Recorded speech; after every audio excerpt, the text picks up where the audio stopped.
Se eu fosse o Bolsonaro, e ainda bem que eu não sou, eu estaria muito preocupado nesse momento, porque o Lula vai prender o Bolsonaro, pessoal. E ele não precisa fazer muita coisa, basta fazer o revogaço dos sigilos de 100 anos que o Bolsonaro vai pra prisão. Porque a imprensa vai ficar semanas destrinchando essas informações e coisa errada vai ser encontrada ali, como a reunião do Bolsonaro com os pastores do MEC. A pressão vai ser tão grande que a prisão é inevitável. E você vai colocar nos comentários se você quer que o Bolsonaro seja preso. Deixa o like também se você torce pela prisão do Bolsonaro e se inscreva no canal, porque falta um pouquinho mais de 2.000 inscritos para nós chegarmos à marca dos 200.000. Então se inscreva no canal. E o Bolsonaro tem que ficar assustado mesmo, porque uma das primeiras medidas do governo Lula vai ser a realização de um grande revogaço de ações que foram feitas por Bolsonaro ao longo desses últimos 4 anos. E eu sei que talvez você esteja pensando, mas o Lula tem poder de fazer isso? Tem plenos poderes e isso nem precisa passar pelo Congresso. E esse super revogaço que está sendo planejado já para o dia 2 de janeiro envolve a revogação de portarias e decretos que facilitaram o acesso a armas, que dificultaram a punição ao desmatamento e os sigilos dos 100 anos, ou os sigilos de informações. E tudo está sendo planejado para que com uma única canetada o Lula revogue todos essas ações do Bolsonaro que podem ser consideradas ilegais e destruidoras. Como nós falamos ao longo desse segundo turno, o Lula vai ter um processo de reconstrução do nosso país. E esse revogaço é o início desse processo de reconstrução, porque Bolsonaro destruiu o nosso país inteiro. E você sabe muito bem disso e com toda certeza você sente isso na pele. Só que esse revogaço, principalmente com relação ao sigilo de 100 anos ou ao sigilo das informações, é um problema para o Bolsonaro.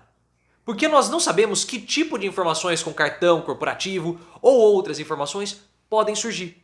Mas a principal que eu estou muito curioso para saber é sobre os encontros que o Bolsonaro teve com os pastores do MEC. Encontros esses que ocorriam desde 2019.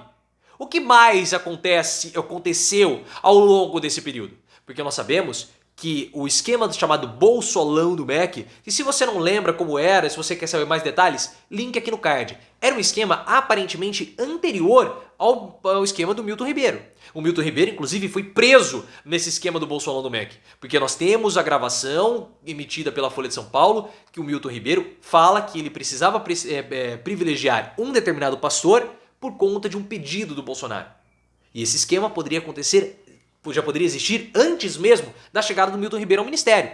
Tanto é que, logo ali em meados do segundo turno, a ministra Carmen Lúcia enviou um relatório para a Polícia Federal dizendo que existem fortes indícios de que o Bolsonaro participava, sim, do esquema do Bolsolão do MEC. Talvez fosse até mesmo um dos cabeças. Ou quem mais era um dos cabeças, talvez Michele. Isso tudo pode ficar mais esclarecido com a revogação desses sigilos de 100 anos pelo Lula logo no início do mês. E a pressão em cima do Bolsonaro, pessoal, tá demais.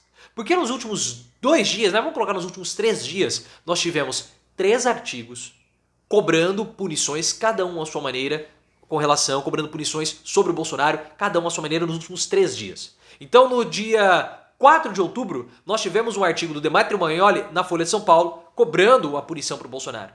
E no dia 5 e no dia 6, respectivamente, no jornal O Globo, nós tivemos o Ascânio Seleme e também o Bernardo Melo.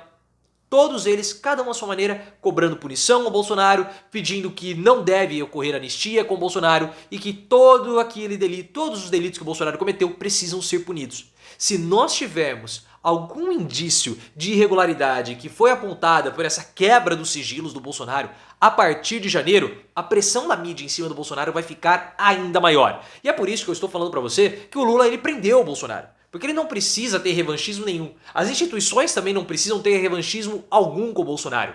Basta somente o sigilo cair que a mídia vai fazer a sua pressão, fazendo toda a cobertura. E nós estamos falando que o Bolsonaro ele está se preparando para o pós-posse. Porque vocês sabem muito bem que Bolsonaro vai perder todas as prerrogativas do cargo, vai perder foro privilegiado, vai perder advogado-geral da União, os processos dele todos vão para a justiça comum, onde tudo é mais rápido, ele também perde os poderes, então ele já tem feito um trabalho de preparação, falando que todas as situações contra ele são falsas, que a derrota para ele foi uma derrota que é uma derrota forjada das instituições, que ele é um perseguido político e por isso que ele não vai passar a faixa pro Lula e por isso que ele não pode desmobilizar a militância. Link aqui no card para que você entenda tudo isso. Mas vendo esse panorama, o que mais você acha que vai surgir no sigilo do Bolsonaro quebrado? E o que você gostaria de ver ali nesse sigilo revelado? Coloque nos comentários e, claro, se inscreva no canal. E eu sei que você está pensando também o seguinte, olha, mas o PL deu uma proteção para o Bolsonaro. Várias e várias garantias.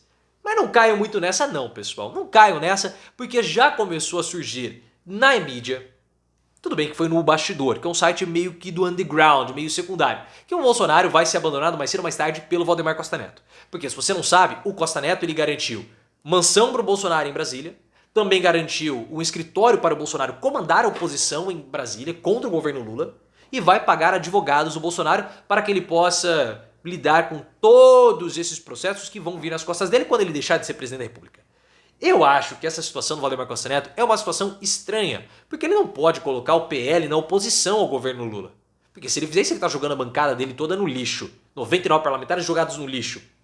Tudo bem que Costa Neto tem alguns outros problemas dentro do partido, porque mais da metade, 2/3 do partido, são bolsonaristas. Ele vai dar um depoimento, ou um esclarecimento, uma entrevista coletiva, na próxima terça-feira. E aí nós podemos saber um pouco mais quais são os planos e os destinos do PL. Mas eu vejo que é inevitável a traição do PL com relação ao Bolsonaro. Link aqui no card. E um ponto importante que nós temos que observar são os desdobramentos com relação às investigações contra aliados de Bolsonaro. Por isso que eu falei para vocês num vídeo recente. Nós temos que observar como que as instituições vão se comportar com relação à investigação envolvendo a Carla Zambelli. A Carla Zambelli teve toda aquela situação estranha, né, muito esquisita, empunhando uma arma, correndo atrás de um cidadão nas ruas de São Paulo. Então nós temos que ver como que as instituições vão tratar esse caso. Porque se as instituições tratarem com rigor e com mão pesada, nós podemos começar também a medir a temperatura de como vai ser as investigações contra o Bolsonaro, aumentando ou diminuindo as chances dele de ser preso. Então o caso Zambelli tem que ser observado. E mais ainda sobre Zambelli, o STF cobrou da PGR que a Carla Zambelli preste esclarecimentos sobre o caso. Como a Zambelli ela é parlamentar, ela tem foro privilegiado. Ela está nos Estados Unidos, falou que foi fugida, deve estar curtindo algumas férias, sei lá o que ela está fazendo, e também não me interessa o que Zambelli está fazendo nos Estados Unidos. Só que a PGR vai colher o depoimento da Carla Zambelli via videoconferência. E ela já se colocou à disposição da PGR para prestar todos os esclarecimentos necessários. Então vamos continuar acompanhando esse caso com muito cuidado. E outro caso que nós temos que acompanhar é a investigação sobre a Polícia Rodoviária Federal. Porque o Alexandre de Moraes já cobrou informações, e nós podemos considerar isso uma abertura de uma investigação, sobre a Polícia Rodoviária Federal. O Alexandre de Moraes quer a quantidade do contingente no primeiro e também no segundo turno, que foi utilizado pela Polícia Rodoviária Federal. Vocês sabem muito bem toda a situação muito esquisita que ocorreu com os bloqueios nas rodovias pela Polícia Rodoviária Federal, dificultando assim alguns apoiadores, potenciais votantes do Lula, de chegarem até as suas sessões de votação. E também há o indício que essa operação partiu de dentro do Palácio do Planalto com uma reunião que houve entre a cúpula do governo com a diretoria da Polícia Rodoviária Federal. Então tudo isso vai ser investigado e todas essas situações vão dar o tom que a justiça terá contra Bolsonaro. Mas a pressão já começou.